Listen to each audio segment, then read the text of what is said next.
Hello વિદ્યાર્થી મિત્રો, કેમ છો? સાત સર ફિઝિક્સ યુટ્યુબ ચેનલમાં આપ સૌનું સ્વાગત છે. ધોરણ 11 પૂરું કરીને ધોરણ 12 માં આવેલા વિદ્યાર્થીઓ માટે સ્પેશિયલી મેં આ સિરીઝ અહીંયા સ્ટાર્ટ કરેલી છે. આમાં આપણે ધોરણ 12 ફિઝિક્સના દરેક ચેપ્ટર વિશે ચર્ચા કરીશું, જેમાં આવતા દરેક ટોપિક, દરેક ઉદાહરણના દાખલા અને દરેક સ્વાધ્યાયના દાખલા. તો ચેનલ સાથે જોડાયેલા રહો, બને તેટલું મિત્રો સાથે શેર કરો જેથી દરેક આનો લાભ ઉઠાવી શકે.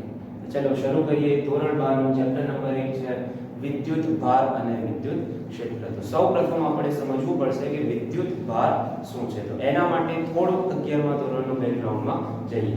તો જો ધોરણ 11 માં ચેપ્ટર નંબર 8 હતું ગુરુત્વાકર્ષણ. શું હતું? ગુરુત્વાકર્ષણ. જેમાં તમે ભણ્યા હતા કે કોઈ પણ પદાર્થ જો દળ ધરાવતો હોય તો તે બીજા પદાર્થ પર શું લગાડે છે? ગુરુત્વાકર્ષણ બળ લગાડે છે. તો આના પરથી આપણે એક વસ્તુ કહી શકીએ કે કોઈ બી પદાર્થ બીજા પદાર્થ પર બળ લગાડે, ગુરુત્વાકર્ષણ બળ લગાડે, એ માટે એની પાસે શું હોવું જરૂરી છે? તો દળ હોવું જરૂરી છે. તો જે રીતે આપણને સૂત્ર પણ ખબર છે કે ધારો કે બે પદાર્થો હતા, એક પદાર્થનું દળ m1, એક પદાર્થનું દળ m2. તો આ બે પદાર્થો એકબીજા ઉપર ગુરુત્વાકર્ષણ બળ લગાડે તેના માટે બંને પાસે દળ હોવું જરૂરી છે. તો ધોરણ 10 માં જે તમે દળની વ્યાખ્યા એવી આપતા હતા કે પદાર્થમાં રહેલા દ્રવ્યના જથ્થાને દળ કહે છે. પદાર્થમાં રહેલા દ્રવ્યના જથ્થાને દળ કહે છે. પરંતુ અહીંયા તમે અલગ રીતે એમ કહી શકો છો કે દળ એ પદાર્થનો એવો ગુણધર્મ છે જેના લીધે તેના પર બીજા દળ ધરાવતા પદાર્થ વડે બળ લાગે છે. જો પદાર્થ પાસે દળ હશે તો એના ઉપર બીજા દળ ધરાવતા પદાર્થ વડે બળ લાગી શકશે. બરાબર છે? ઓકે. તો હવે આ જ કન્સેપ્ટ આપણે વિદ્યુત ભાર માટે લાગુ પાડીએ. તો વિદ્યુત ભાર શું છે સૌપ્રથમ તો સમજી લો.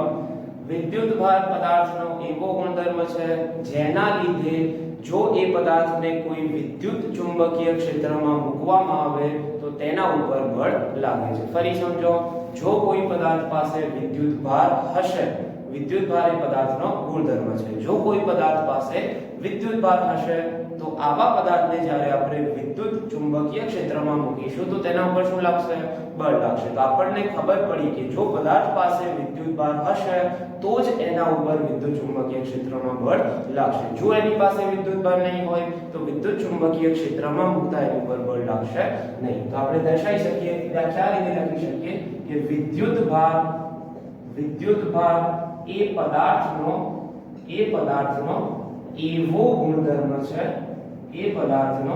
એવો ગુણધર્મ છે જેના લીધે તેના પર વિદ્યુત ચુંબકીય ક્ષેત્રમાં બળ લાગે છે. ખબર પડી? જો પદાર્થ પાસે વિદ્યુત ભાર હશે તો વિદ્યુત ચુંબકીય ક્ષેત્રમાં એના ઉપર બળ લાગશે. જો વિદ્યુત ભાર નહીં હોય તો ક્ષેત્રમાં એના ઉપર બળ લાગશે નહીં. જેમ કે તમને ઓલરેડી ખબર જ છે કે ભાઈ વિદ્યુત ભાર ધરાવતા કણો કયા? તો પ્રોટોન અને ઇલેક્ટ્રોન. આની ઉપરથી આપણે એમ કહી શકીએ કે પ્રોટોન અને ઇલેક્ટ્રોન ઉપર વિદ્યુત ચુંબકીય ક્ષેત્રમાં બળ લાગશે, પરંતુ તમને ખબર છે કે ન્યુટ્રોન પાસે કોઈ વિદ્યુત ભાર નથી. તો જો ન્યુટ્રોનને વિદ્યુત ક્ષેત્રમાં મૂકવામાં આવે, વિદ્યુત ચુંબકીય ક્ષેત્રમાં મૂકવામાં આવે તો એની ઉપર બળ લાગશે નહીં. કારણ શું છે? કેમ કે એની પાસે વિદ્યુત ભાર નથી. જો વિદ્યુત ભાર હોતો તો તેના પર ચુંબકીય ક્ષેત્રમાં બળ લાગતું. બરાબર છે? ઓકે. તો બસ આપણે આટલું યાદ રાખવાનું છે કે જો પદાર્થ પાસે વિદ્યુત ભાર હશે તો ચુંબકીય ક્ષેત્રમાં અથવા તો વિદ્યુત ચુંબકીય ક્ષેત્રમાં એની ઉપર બળ લાગશે. પહેલો મુદ્દો આ થઈ. બીજો મુદ્દો, કેટલા પ્રકારના વિદ્યુત ભાર? બીજો મુદ્દો, કેટલા પ્રકારના વિદ્યુત ભાર? બે પ્રકારના વિદ્યુત ભારો છે. કયા? ધન વિદ્યુત ભાર અને ઋણ વિદ્યુત ભાર. ધન વિદ્યુત ભાર અને ઋણ વિદ્યુત ભાર લખી નાખીએ. બે પ્રકારના છે, ધન વીજભાર અને ઋણ વીજભાર. કયા છે? ધન વીજભાર અને ઋણ વીજભાર. બરાબર છે? બે પ્રકારના છે, ધન વીજભાર અને ઋણ વીજભાર. હવે આ જો વિદ્યુત ભારો પદાર્થની પાસે હોય તો પદાર્થો કેટલા પ્રકારના બની શકે એના વિશે ચર્ચા કરીએ. તો આપણે ટાઇટલ આપી લખીએ કે પદાર્થ પર વિદ્યુત ભાર. લખીએ કે પદાર્થ પર વિદ્યુત ભાર. લખીએ. ધ્યાન જો આ વિદ્યુત ભારો પદાર્થની પાસે હોય એટલે કે પદાર્થ ઉપર હોય તો આ પદાર્થો કેટલા પ્રકારના બની શકે? તો ધ્યાન આપો, 3 પ્રકારના પદાર્થો હોઈ શકે. પહેલો છે ધન વિદ્યુતભારિત અથવા વીજભારિત. ધન વિદ્યુતભારિત પદાર્થ. હવે કોઈ પણ પદાર્થ ધન વિદ્યુતભારિત ક્યારે કહી શકાય? તો ધ્યાન આપો, કોઈ પણ પદાર્થ ઉપર જ્યારે વિદ્યુત ભારો હોય, ધારો કે આ એક પદાર્થ છે, જો આ પદાર્થ ધન વિદ્યુતભારિત હોય તો આ પદાર્થની પાસે જેટલા ઋણ વિદ્યુતભાર હશે એની સરખામણીમાં ધન વિદ્યુતભારોની સંખ્યા કેવી હશે? વધારે હશે. જેટલા ઋણ હશે એના કરતા ધનની સંખ્યા કેવી હશે?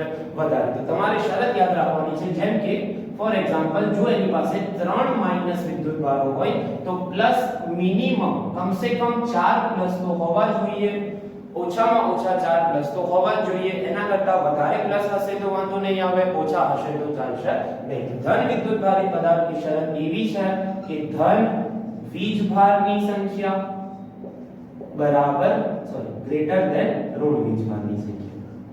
ધન વીજભારની સંખ્યા ગ્રેટર ધેન ઋણ વીજભારની સંખ્યા. બરાબર સર? ધન વીજભારની સંખ્યા ગ્રેટર ધેન ઋણ વીજભારની સંખ્યા. ચલો એ જ રીતે બીજું ઋણ વીજભારિત પદાર્થ.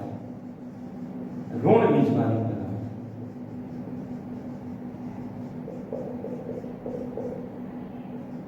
તો આના ઉપરથી તમને હવે ખ્યાલ આવી ગયો હશે કે જો કોઈ પદાર્થની પાસે ઋણની સરખામણીમાં ધન વીજભારોની સંખ્યા વધારે હોય તો એને શું કહી શકાય? આ પદાર્થ ધન વિદ્યુતભારિત છે. હવે ઋણ વીજભારિતમાં ઈઝી છે બિલકુલ. જો પદાર્થની પાસે 3 પ્લસ વિદ્યુતભાર તો એની સરખામણીમાં ઋણ કેટલા હોવા જોઈએ? 3 કરતા વધારે. 4 હશે, 5 હશે, 6 હશે, 7 હશે, કોઈ ફરક નહીં પડે. ઓછામાં ઓછા કેટલા હોવા જોઈએ? 4 તો હોવા જોઈએ. એટલે કે ધન કરતા વધારે તો હોવા જોઈએ. કેટલા? આપણે 4 અહીંયા દર્શાવીએ છીએ. શરત આપણે લખી શકીએ ઋણ વીજભારની સંખ્યા ગ્રેટર ધેન ધન વીજભારની સંખ્યા. બરાબર છે? તો જ્યારે પદાર્થ ધન વીજભારિત હોય તો એની પાસે ઋણની સરખામણીમાં ધન વધારે હોય, ઋણ વીજભારિત હોય તો ધનની સરખામણીમાં ઋણ વધારે હોય. હવે ત્રીજો બી એક પ્રકારનો પદાર્થ આવે છે તટસ્થ પદાર્થ. તટસ્થ પદાર્થ. તો તટસ્થ પદાર્થ ક્યારે હોય? તો જો પદાર્થની પાસે ધન વીજભારોની સંખ્યા અને ઋણ વીજભારોની સંખ્યા સમાન હોય. જો કોઈ પદાર્થની પાસે ધન વીજભારોની સંખ્યા અને ઋણ વીજભારોની સંખ્યા સમાન હોય તો આ પદાર્થ કેવું કહેવાશે?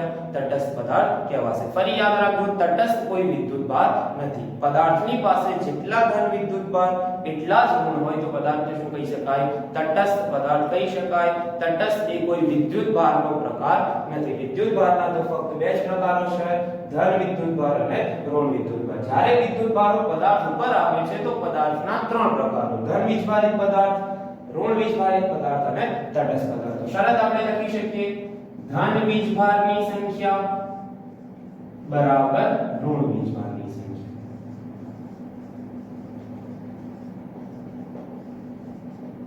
બરાબર છે? આટલું તમને ખબર પડે. આગળ જોઈએ તો આપણને એટલી ખબર પડી ગઈ કે વિદ્યુતભારો કેટલા પ્રકારના છે અને એ વિદ્યુતભારો જો પદાર્થ ઉપર જાય તો પદાર્થો કેટલા પ્રકારના બને. બરાબર? હવે જોઈશું કયા કયા વિદ્યુતભારી કણો છે. કયા કયા કણો વિદ્યુતભારી છે.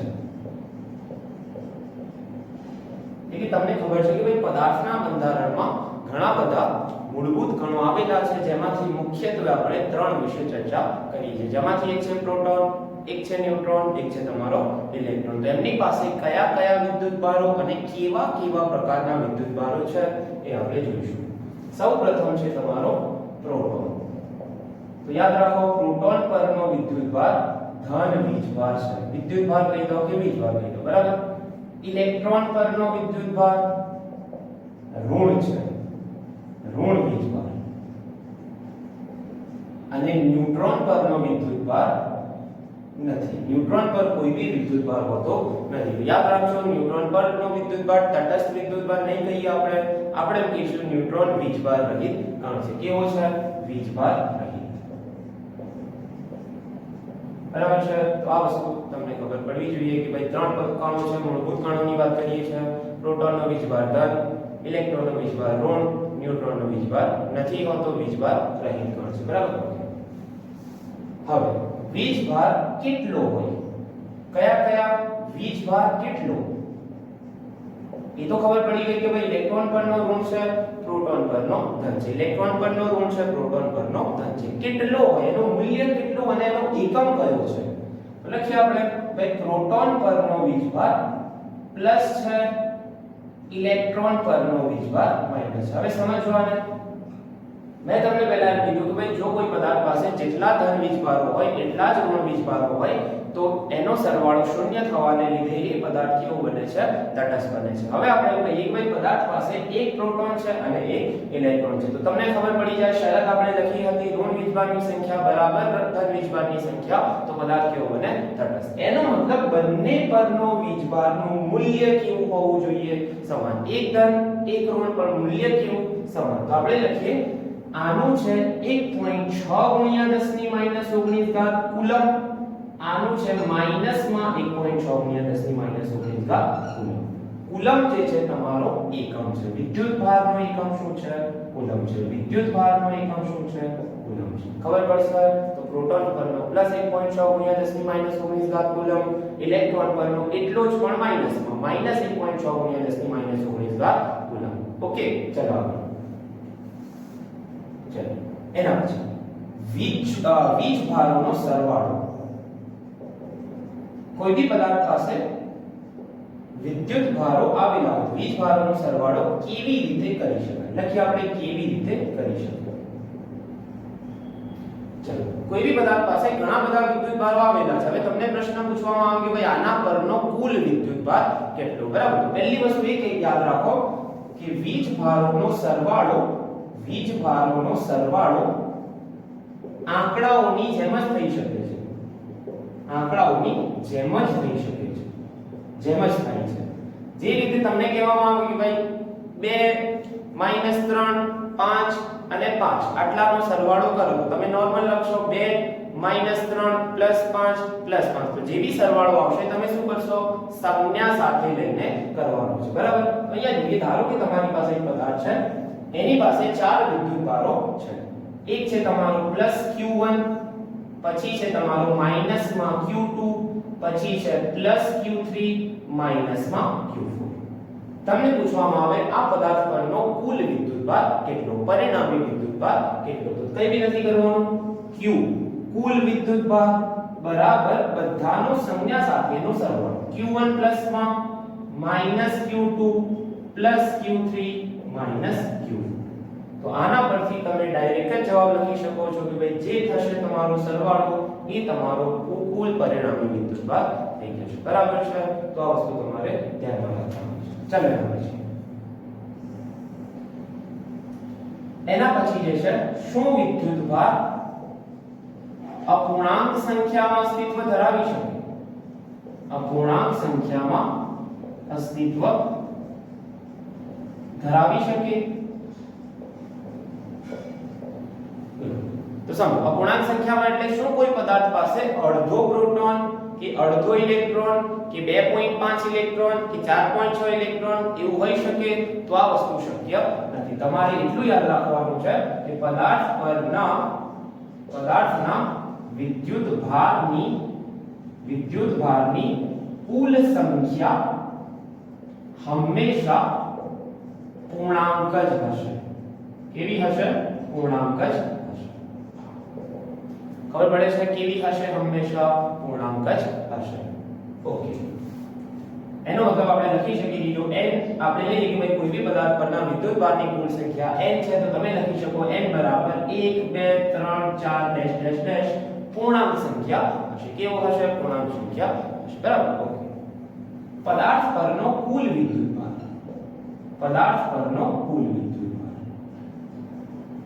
નું મૂલ્ય કેટલું? કેવી રીતે નક્કી કરી શકાય? જો ધ્યાન કોઈ બી પદાર્થ હોય એના ઉપર તમને પહેલા તો કુલ વિદ્યુતભારની સંખ્યા ખબર હોવી જોઈએ. સંખ્યા ખબર પડે પછી એ વિદ્યુતભારનું મૂલ્ય કેટલું છે આપણે કઈ રીતે શોધવું? તો ચાલો પહેલા જો ધ્યાન આપો. ધારો કે કોઈ પદાર્થની પાસે 5 પ્રોટોન અને 3 ઇલેક્ટ્રોન છે. 5 પ્રોટોન એટલે કે 5 ધન વિદ્યુતભારો છે, 3 ઋણ વિદ્યુતભારો. તો સૌથી પહેલા કુલ વિદ્યુતભાર, કુલ પરિણામી વિદ્યુતભાર ની સંખ્યા. ચલો સંખ્યા કેટલી થશે? 5 પ્લસ માં છે, 3 માઈનસ માં છે, તો આ થશે 5 માઈનસ 3 2. સંખ્યા તમને કેટલી મળી? n બરાબર 2. કેટલી સંખ્યાના પરિણામી વિદ્યુતભારો છે? 2. એનો મતલબ આની પાસે 3 ઇલેક્ટ્રોનની સામે 5 પ્રોટોન છે, તો 2 ધન વિદ્યુતભારો વધારે છે. કેટલા? 2 ધન વિદ્યુતભારો વધારે છે. હવે આના પરના વિદ્યુતભારનું મૂલ્ય કેટલું થાય? તો જુઓ સૂત્ર છે એનું ડાયરેક્ટ q બરાબર કોઈ બી પદાર્થ પરનો વિદ્યુતભાર q બરાબર n into e. n એટલે સંખ્યા, e એટલે વિદ્યુતભાર. n એટલે કેટલી સંખ્યા છે એના ઉપર 2, વિદ્યુતભાર કેટલો છે? 1.6 ગુણ્યા 10 ની માઈનસ 19. જવાબ આવશે આનો 3.2 ગુણ્યા 10 ની માઈનસ 19 કા કુલમ. હવે પ્રશ્ન એ થશે કે પ્લસ કેમ લીધું? તો તમારે યાદ રાખવાનું, જો પ્રોટોન વધારે હોય તો પ્રોટોનનો વિદ્યુતભાર છે આની ઉપર પરિણામી એમ કહેવાય. જો ઇલેક્ટ્રોન વધારે હોય તો પરિણામી વિદ્યુતભાર કોના લીધે છે? ઇલેક્ટ્રોનના લીધે છે એમ કહેવાય. કેટલા છે પહેલા નક્કી કરી લો. કોના લીધે છે? તો બે પ્રોટોનના લીધે છે, તો પ્રોટોનનો વિદ્યુતભાર અહીંયા મૂકવાનો. તો આ રીતે તમને જવાબ મળશે. બરાબર છે? તો તમારે ધ્યાન રાખવાનું છે કે કોઈ બી પદાર્થ પર પહેલા તમારે શું નક્કી કરવાનું? કેટલા પરિણામી વિદ્યુતભારો છે, એનો કુલ વિદ્યુતભાર કેટલો થાય. હવે તમને સૂત્ર ક્યાંથી આવ્યું ખબર ના પડી હોય તો ધ્યાન આપો. તમને ખબર છે કે ભાઈ બે પરિણામી પ્રોટોન વધારે છે, બરાબર? તો આમાં સૂત્ર ક્યાંથી બને ધ્યાન આપો. જો તમારી પાસે એક પ્રોટોન હોતો તો કેટલો વિદ્યુતભાર લખતા તમે? અહીંયા લખી દો આપણે 1.6 ગુણ્યા 10 ની માઈનસ 19 પ્લસ માં, બરાબર? એક પ્રોટોન હોતો તો તમે કેટલો લખતા? 1.6 ગુણ્યા 10 ની માઈનસ 19 કુલમ. હવે અહીંયા કેટલા છે? 2 વધારે છે. કેટલા છે? 2. તો 2 પ્રોટોનનો કેટલો? તો ચોકડી ગુણાકાર છે એક પ્રકારનો. 2 ગુણ્યા 1.6 ગુણ્યા 10 ની માઈનસ 19. જવાબ આવે છે એનો એ 3.2 ગુણ્યા 10 ની માઈનસ 19 કા કુલમ. તો આ કઈ નથી, એક પ્રકારના ચોકડી ગુણાકાર પરથી બનાવેલું સૂત્ર છે. આખા ચેપ્ટરનું સૌપ્રથમ સૂત્ર આપણું આ બની ગયું. સૂત્ર યાદ રાખજો, q બરાબર n. ખબર પડશે? ઓકે, ચલો એના પછી અત્યાર સુધી આપણે જોઈ લીધું કે ભાઈ વિદ્યુતભાર શું છે, પદાર્થ પર હોય તો શું થાય, એનું મૂલ્ય કેટલું, પ્રોટોનનો કેટલો, ઇલેક્ટ્રોનનો કેટલો, બીજી ઘણી બધી બાબતો આપણે જોઈ, બરાબર? હવે આપણે જોઈશું કે શું એક પદાર્થ બીજા પદાર્થને વિદ્યુતભાર આપી શકે છે અથવા શું એના પાસેથી લઈ શકે છે, એટલે કે શું વિદ્યુતભારોની આપલે શક્ય છે? તો જોઈએ. તો જો ચલો શું વિદ્યુતભારોની આપલે શક્ય છે કે નહીં જોઈએ. તો પહેલી વસ્તુ, શું વિદ્યુતભારોની આપલે શક્ય છે?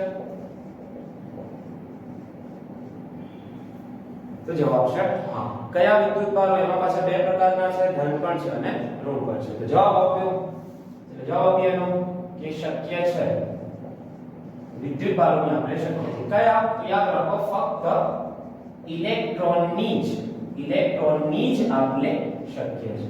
કારણ એમ આપું છું, તમને ધ્યાન આપો.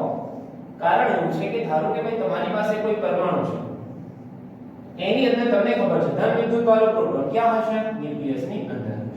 ઇલેક્ટ્રોન ક્યાં હશે? આજુબાજુ કક્ષકોમાં ફરતા હશે, ધારો કે તમારી પાસે એક છેલ્લો ઇલેક્ટ્રોન આ કક્ષામાં છે. હવે તમે પોતે જવાબ આપો કે શું ઇલેક્ટ્રોન ગુમાવવું ઈઝી પડશે કે પ્રોટોન ગુમાવવું સરળ પડશે? શું ઇલેક્ટ્રોન લેવું સરળ પડશે કે પ્રોટોન લેવું? તો જવાબ છે ઇલેક્ટ્રોન બાહ્ય કક્ષામાં આવેલું છે, તો પ્રોટોનની સરખામણીમાં એને આપવો અને લેવો શું પડશે? ઈઝી પડશે. તો કારણ એનું એ છે કે ઇલેક્ટ્રોનની જ આપણે શક્ય છે, પ્રોટોનની આપણે શક્ય નથી, બરાબર? તો ધ્યાન રાખજો, આટલું ઇલેક્ટ્રોનની આપણે શક્ય છે. ઇલેક્ટ્રોનની આપલેથી પદાર્થમાં શું ફેરફાર થાય?